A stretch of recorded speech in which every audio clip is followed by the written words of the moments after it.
پورے سال کھاتے پیتے ہیں، انہیں احساس نہیں ہوتا کہ غریبوں پر کیا گزر رہی ہوگی، انہیں احساس نہیں ہوتا کہ غریبوں کی حالت کیا ہوگی، انہیں پتہ نہیں چلتا ہوگا کہ غریبوں کا معاملہ کیسا ہوگا، ان کے بچے کیسے رہتے ہوں گے۔ اس لیے رمضان کے مہینے میں روزہ رکھ کر کے ایک مہینے تک مسلمانوں کو احساس دلایا جا رہا ہے، بھوکا پیاسا ایسے ہی نہیں رکھا جا رہا ہے، احساس دلایا جا رہا ہے۔ اے قوم مسلم کے مالداروں، اے قوم مسلم میں دولت مند کہلانے والوں، دیکھو ایک مہینے تک تم بھوکے اور پیاسے رہتے ہو، تمہیں احساس ہوتا ہے کہ کھانے کی قدر کیا ہے، تمہیں پتہ چلتا ہے پیاس کی قدر کیا ہے، تو احساس جب تمہارے دل میں پیدا ہوگا کہ ایک غریب کیسے رہتا ہوگا، ایک بھوکا اور پیاسا کیسے رہتا ہوگا، تو اس احساس کی بنیاد پر تمہارے دل میں یہ جذبہ پیدا ہوگا کہ تم بھی غریبوں کا خیال کرو گے، غریبوں کو مان دو گے، غریبوں کو زکات دو گے، غریبوں کو صدقہ اور خیرات کرو گے۔ تو جب بھوکا اور پیاسا رہو گے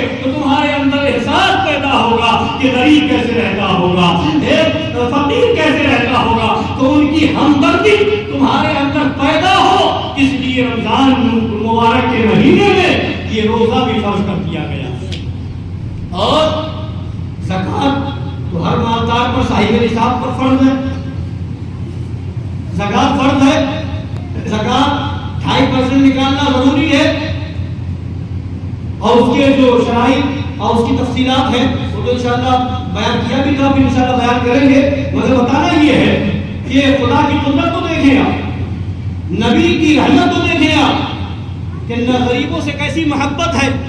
آقا دو جہاں صلی اللہ علیہ وسلم کو اور ان کے رب جل جلالہ کو کہ روزے زکات فرض کی گئی، مگر کس کے اوپر؟ مالداروں کے اوپر۔ کس کے اوپر زکات فرض کی گئی؟ پیسے والوں کے اوپر، صاحب نصاب مالک نصاب کے اوپر، اور جو غریب ہیں ان کو لینے کا حق دیا گیا، انہیں لینے کا حق دیا گیا۔ ادھر زکات فرض ہے مالک نصاب پر، پیسے والوں پر، غریبوں کو حق دیا گیا کہ تم لے سکتے ہو، ان کے اوپر لینا فرض نہیں ہے، اور مالدار کے اوپر دینا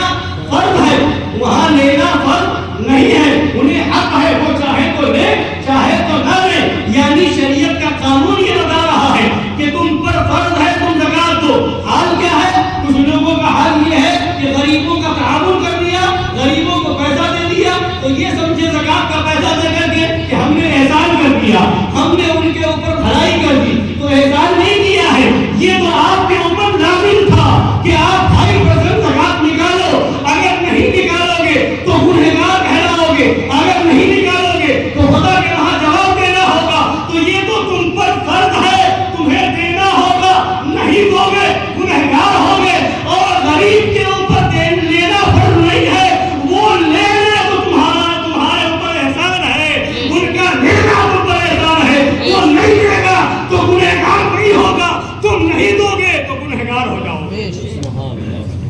تو احسان دینے والے کا نہیں ہے، احسان لینے والے کا ہے، کہ غریب لے کر کے تمہیں گناہ سے بچا رہا ہے، تمہیں خدا کے وہاں جواب دینے سے بچا رہا ہے۔ تو زکات دینا فرض ہے مالداروں کے اوپر، اور غریبوں کے اوپر لینا فرض نہیں ہے، وہ لے لے تو اس کی مہربانی ہے، اور ہم جو مالک نصاب ہیں، صاحب حیثیت ہے، ان پر دینا فرض ہے، لہذا ان کی ذمہ داری بنتی ہے کہ وہ صحیح جگہ پر صحیح مسلک میں اس کو دیں، اور دینے میں بھی شرائط ہیں، سنی صحیح العقیدہ کو جو اس لائق نہیں ہے اسے دیں گے،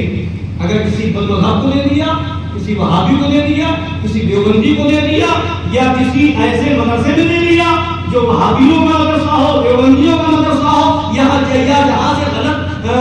طریقے سے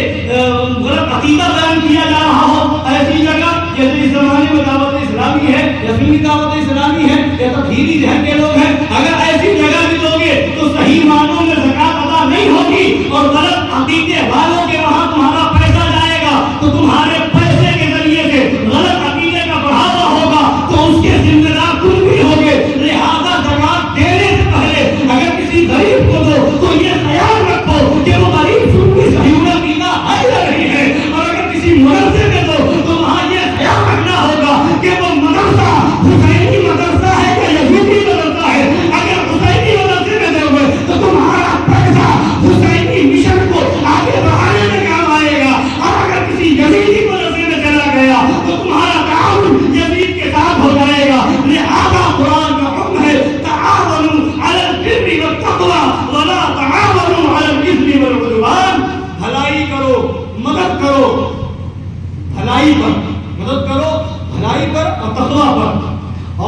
تو نہ دو ظلم پر اور گناہوں پر۔ اس لیے اور دوسری چیز یہ ہے کہ زکوٰۃ کا فلسفہ دیکھیں کہ مالک نصاب پر دینا فرض ہے اور غریب کے اوپر لینا فرض نہیں ہے، مگر ساتھ ہی ساتھ ایک چیز یہ ہے کہ جو آل رسول ہیں، سید زادے ہیں، اگر غریب کی ہیں تو انہیں زکوٰۃ نہیں دے سکتے، زکوٰۃ کا مال انہیں نہیں کھلا سکتے، اور ان کو اگر معلوم ہے کوئی زکوٰۃ دے رہا ہے تو ان پر بھی لازم ہے کہ وہ نہ دے، ان کے لیے لینا حرام۔ اور ہم اگر کسی سید زادے کو آل رسول کو زکوٰۃ دیں گے تو یہ زکوٰۃ دینا حرام، یعنی سب امت رسول کی، سب امت رسول کی، سب لوگ نبی کی